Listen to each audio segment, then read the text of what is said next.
Today is Friday, the 13th day of the Omer, which is 1 week and 6 days, and it's under the heading of Yesod Shebigvura. Yesod Shebigvura is the foundation that is within discipline. Today we'll continue learning from Pirkei Avot. As we mentioned yesterday, this Shabbat we're going to be reading the first chapter of Pirkei Avot, and we continue from where we left off yesterday. Rabban Gamliel haya Omer, Rabban Gamliel used to say, Aseh lecha Rab, make a Rab, a teacher for yourself, veistalek min hasafek, and remove yourself from doubt. So when a person has to make a decision, he should consult with his Rav, with his teacher, because often a person is not sure if what he's doing is right or what he's doing is wrong. We have many times a way to look at things that is subjective, that is not objective. And sometimes we may look at things not according to the way of Torah. The logic of people, even though it's a good thing to be logical and to think about things that make sense, but sometimes our own logic can lead us in a path that is not according to the way of Torah, and is not, sometimes it's a path that may be short-term benefit, but long-term very detrimental. So, and sometimes we're not sure what is the right way to do. So you make yourself a teacher, you have for yourself a Rab that you consult with, and you ask him questions, and that way you'll stay away from having doubts. Even a very important rabbi, he needs to consult with a higher authority in terms of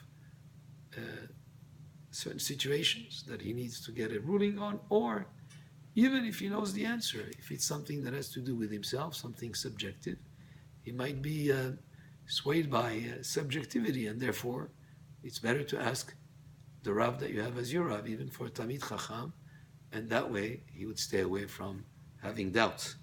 Ve'al talbe le'aser umadot, and do not make a separation of the 10% that what they used to give to the Levi, 10% of every harvest, that if they didn't give it exactly as the 10%, there would be a doubt whether he gave exactly the amount that was proper, or maybe there was not enough in there. You should give it exactly the 10%. And this is also to stay away from doubts. To be accurate, that way you stay away from doubts. The next Mishnah, Shimon beno Omer, Shimon his son says, Kol yamai gadalti ben chachamim. All my days I grew up amongst the sages, amongst the wise people, chachamim. Ve'lo matzati laguv tov ela shetika. And I didn't find something as good for a person better than silence. There are many situations where people get in trouble because they misspoke, or they spoke too much, or they said the wrong thing. Better to be silent than to speak. And it says in the Gemara that if a word is worth $1 or sela in the language of the Gemara, then silence is worth 2. Many times a person who's wise will not speak so much. He'll be very careful with his words. And a person who's not so wise may be too free-willing with his words. And better for a person to be silent.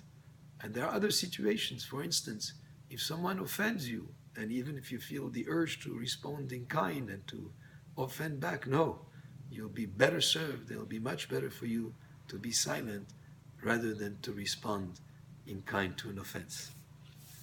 Velo hamidrash ha'ikar ela ma'aseh. And what is the main objective is not the commentary or the study. The main objective is action. Because when we learn Torah, is in order to do action, in order to do mitzvot, in order to fulfill what the study that we learn tells us to do. So the main objective is not a study as an end unto itself, even though learning Torah is very commendable. But the main objective is al-ma'aseh, is the action. And anyone who talks excessively brings sin. So of course we are to refrain from bad speech, but even in good speech, we have to be frugal with our words. We should not speak excessively, because if a person speaks excessively, he might bring sin through his over-speaking.